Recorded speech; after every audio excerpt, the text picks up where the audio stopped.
We begin by praising Allah subhanahu wa ta'ala and bearing witness that none has the right to be worshipped or unconditionally obeyed except for Him. And we bear witness that Muhammad sallallahu alayhi wasallam is His final messenger. We ask Allah to send His peace and blessings upon Him, the prophets and messengers that came before Him, His family and companions that served alongside Him, and those that follow in His blessed path until the Day of Judgment. And we ask Allah to make us amongst them. Allahumma ameen. Dear brothers and sisters, if you really cared, you would have prepared. If you really cared, you would have prepared. Fill in the blank as you see fit. If you really cared for Jum'ah, you would have prepared. If you really cared for Ramadan, you would have prepared. If you really cared for Hajj, you would have prepared. If you really cared for Umrah, you would have prepared. If you really cared for this meeting, you would have prepared. If you really cared for this job, you would have prepared. If you really cared, you would have prepared. Obviously, we are just less than a few weeks, a couple of weeks away from the blessed month of Ramadan. Allahumma ballighna Ramadan. May Allah Azza wa Jalla allow us to live to see its entrance and to be forgiven through it. Allahumma ameen. But before I talk about that, I want to actually use the example of the ritual that we are participating in right now, which is Salatul Jumu'ah.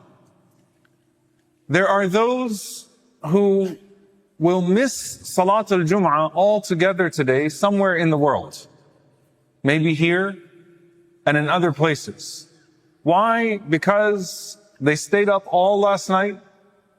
They slept maybe after Salatul Fajr. They set their alarms. They got up. The thawb that they were going to wear, they forgot to clean it. So they have to go and try to figure out how to clean the thawb.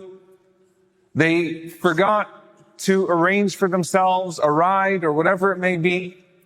And maybe they were sitting around and they were doing other things and they said, I've still got time. And it hit just 20 minutes before Salatul Jumu'ah and they said, oh no, wait, now I have to. But then they weren't able to get something essential to come to Salah. Or maybe they got stuck in traffic because they aimed, or they will aim, for catching not the khutbah, but catching the iqamah. And they always aim to catch the iqamah, but this time they're going to miss the iqamah. And they're going to miss the salah. There are many people in the world that are intending to get to Jum'ah before the iqamah. They will miss the iqamah, they will miss the salah, and they will be sinful. And they'll say, oh, it was traffic. Oh, it was this. Oh, it was that. And Allah Azza wa Jalla will know whether or not their excuse is valid. There are those who aim to catch some of the khutbah. And they might miss the whole khutbah and catch the iqamah.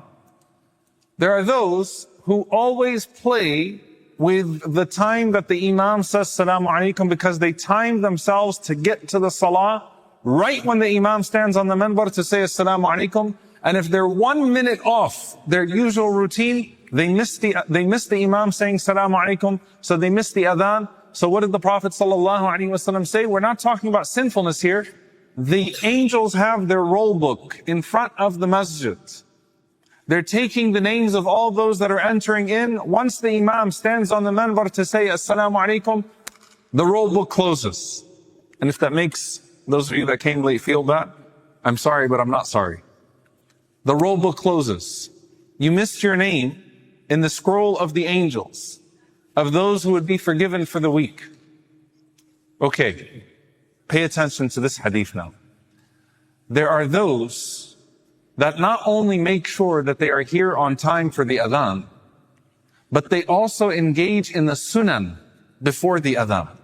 In an authentic hadith from Al-Aws ibn Aws, the Prophet ﷺ said, Man اغتسل يوم الجمعة, whoever takes his shower يوم الجمعة, وغسل وبكر وابتكر, they took their shower, they prepared themselves, they left early and they arrived early. They left early and they arrived early.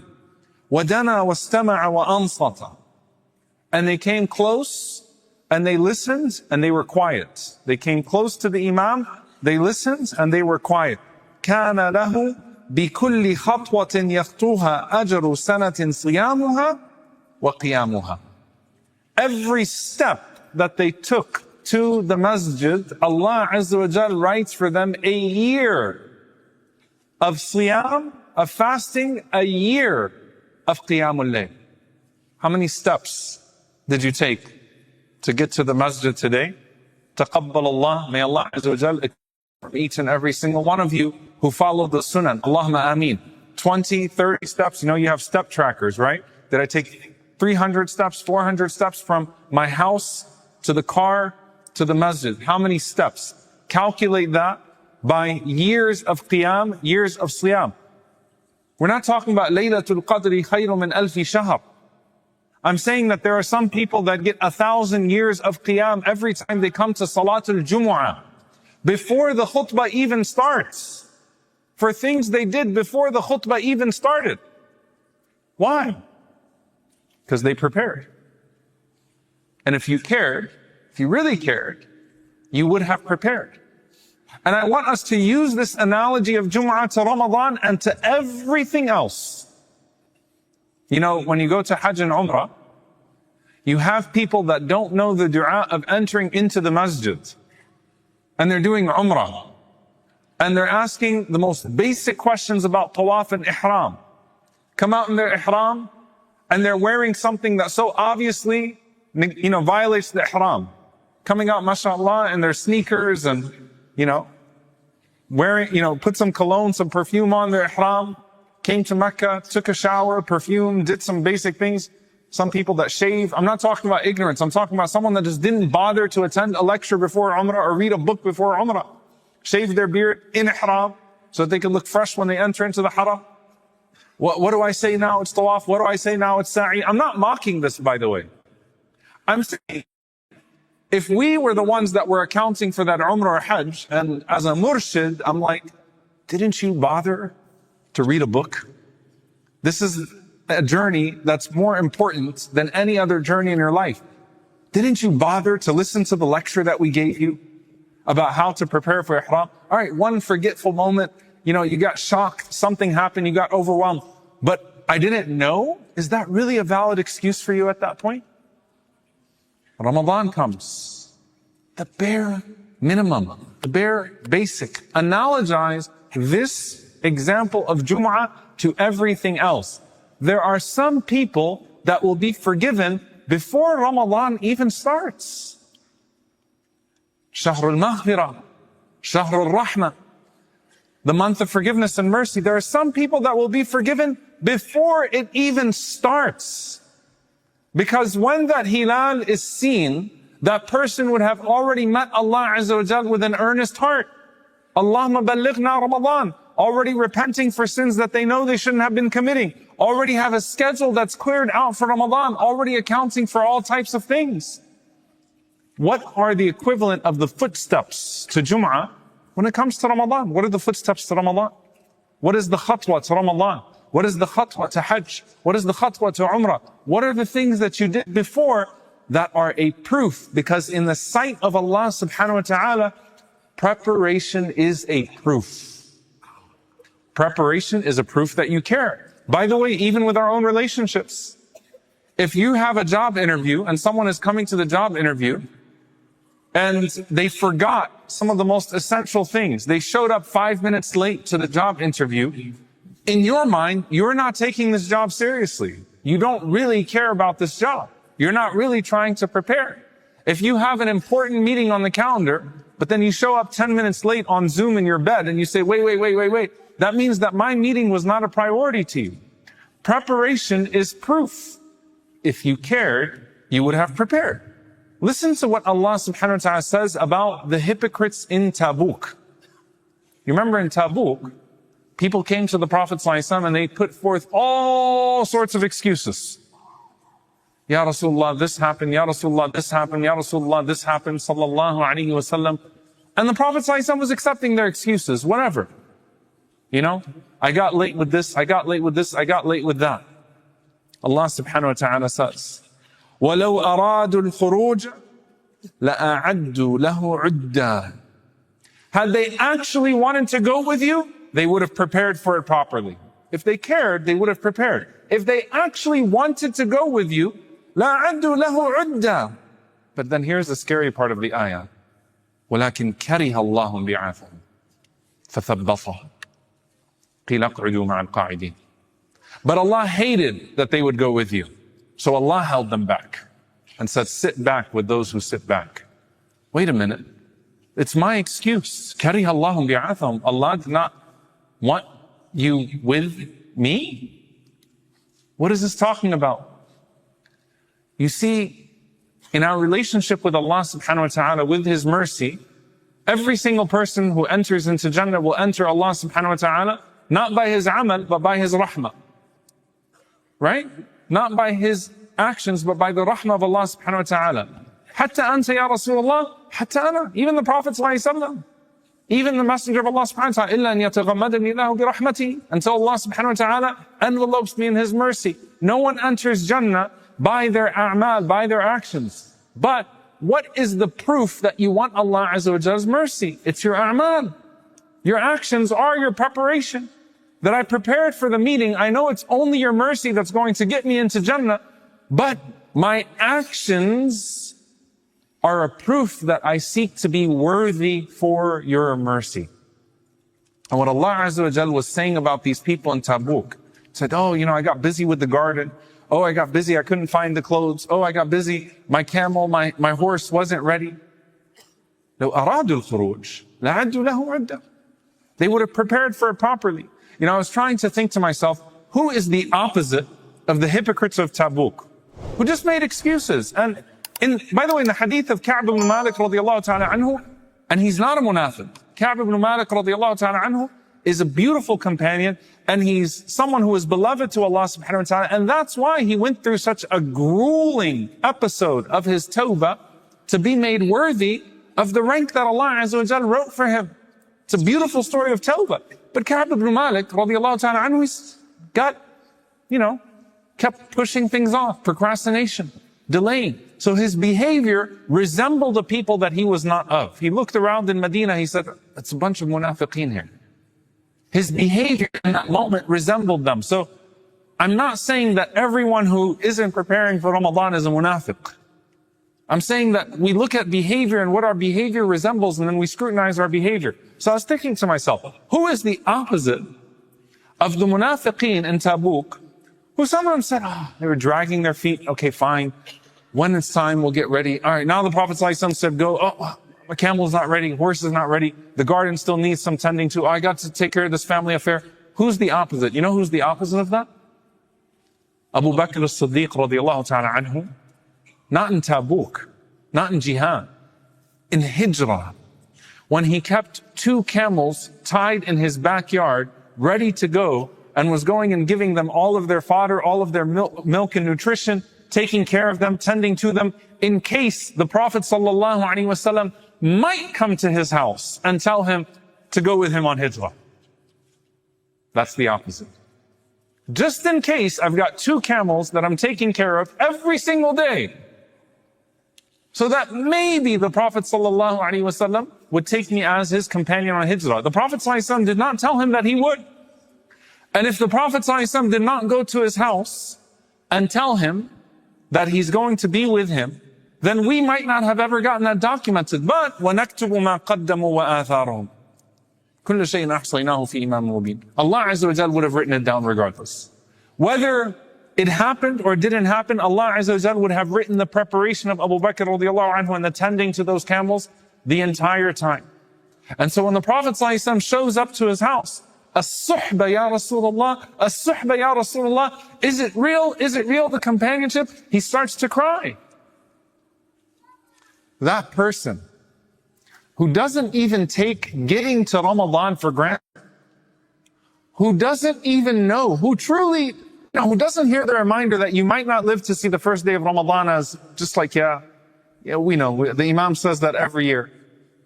You might not live to see Ramadan. I know. But the person who actually thinks every day, إِذَا أَصْبَحْتَ فَلَا تَنْتَظِرِ الْمَسَاءِ وَإِذَا أَمْسَيْتَ فَلَا تَنْتَظِرِ الصَّبَاحِ. Every day I wake up, I'm not going to even expect that I have the evening to look forward to. And every night when I go to sleep, I'm not sure if I'm going to have the morning to look forward to. That person who's preparing themselves for Ramadan and even now is not sure if they're going to catch Ramadan, and then Ramadan starts, and then they walk into the masjid, and then it's the first night of Taraweeh. Alif Lam Mim, ذَلِكَ الْكِتَابُ لَا رَيْبَ فِيهِ. And they're overcome by emotion, like Abu Bakr radiallahu anhu, because they weren't sure if they were going to live to see that moment. And at that moment, imagine how Allah Azza wa Jal looks at that person. Your preparation is a proof.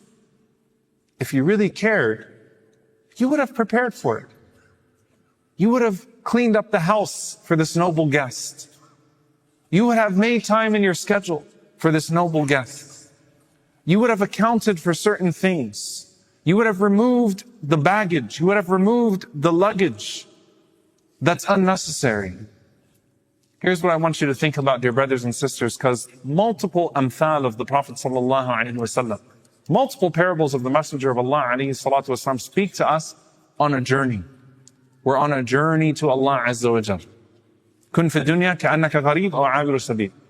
Be in this world as if you're a stranger or a wayfarer. The Prophet ﷺ mentioning that the example of him to this life is like a rider that takes a break under a tree, takes some shade for a moment, and continues going. Multiple examples where the Prophet ﷺ is explaining that we are on a journey. We're on a journey. When you are about to embark on a journey, what do you take into consideration?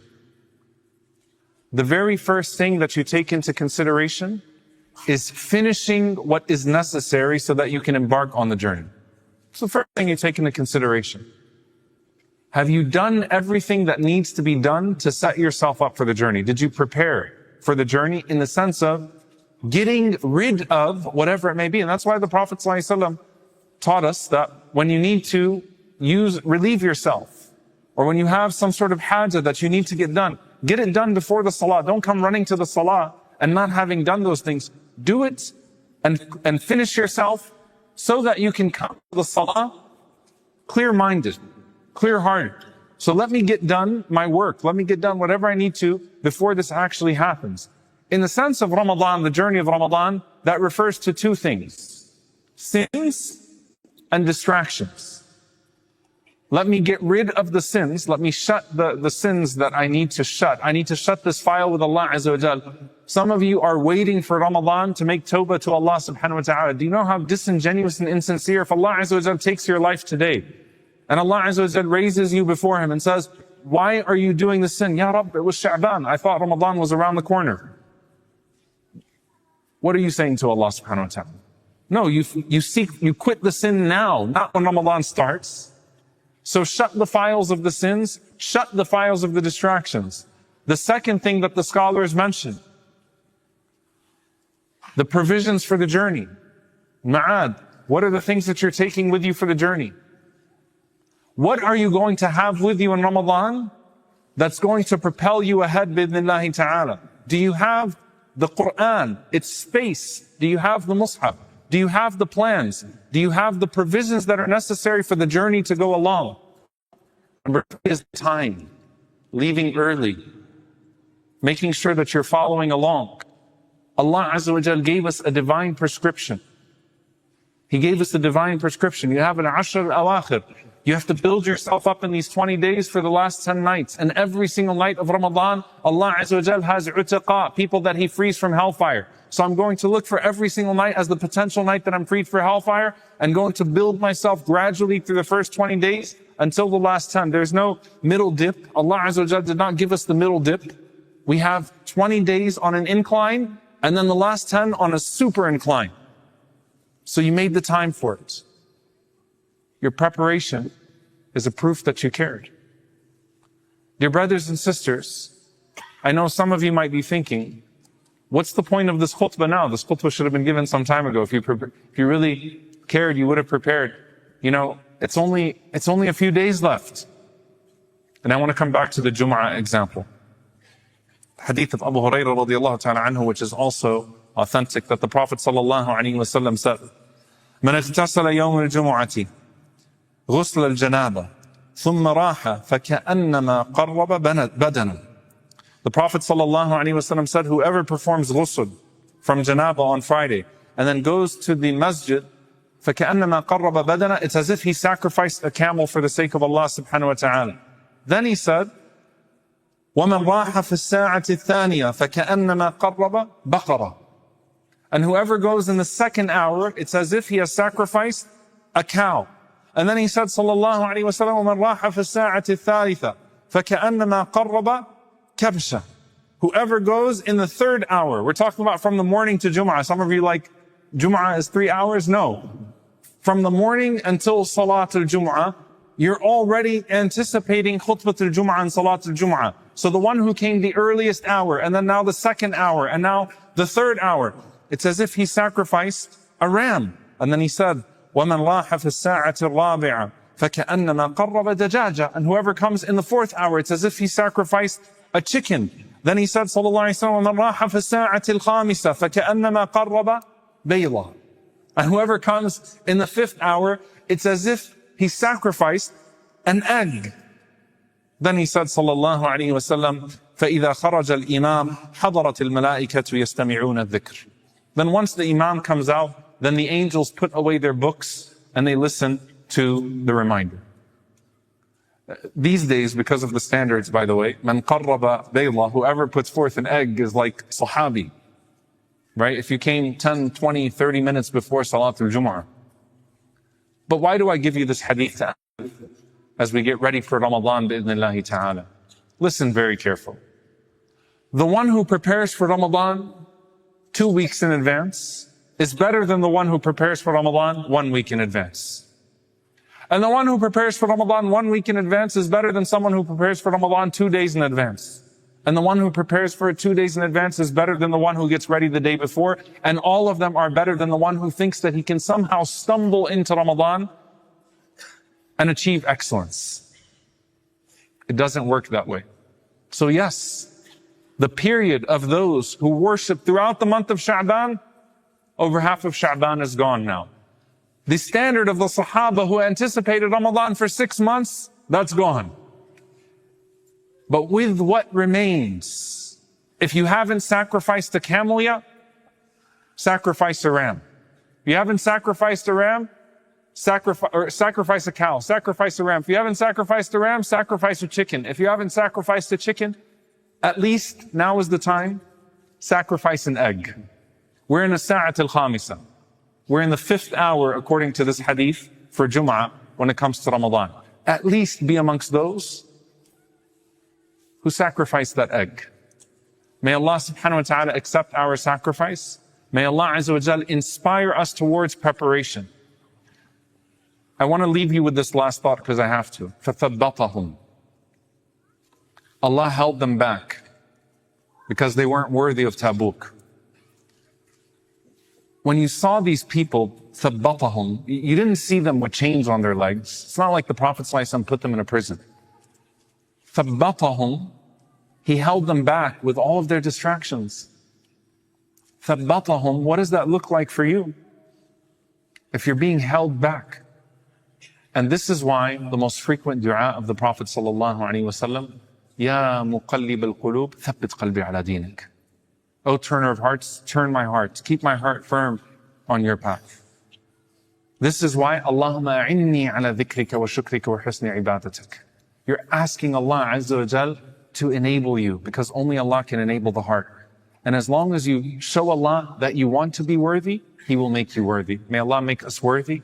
May Allah accept whatever sacrifice we put forward. May Allah subhanahu wa ta'ala forgive us before Ramadan even starts. And may Allah subhanahu wa ta'ala make Ramadan a month of further expiation and elevation. And may Allah subhanahu wa ta'ala allow us to achieve its full reward and the full reward of Laylatul Qadr. And may Allah subhanahu wa ta'ala guide us to that which would make us the most guidable. And may Allah azza wa jal remove from us anything that would hinder the progress that we can make towards our full potential in this month and beyond. Allahumma ameen. أقول قولي هذا واستغفر الله لي ولكم ولسائر المسلمين فاستغفروه إنه هو الغفور الرحيم.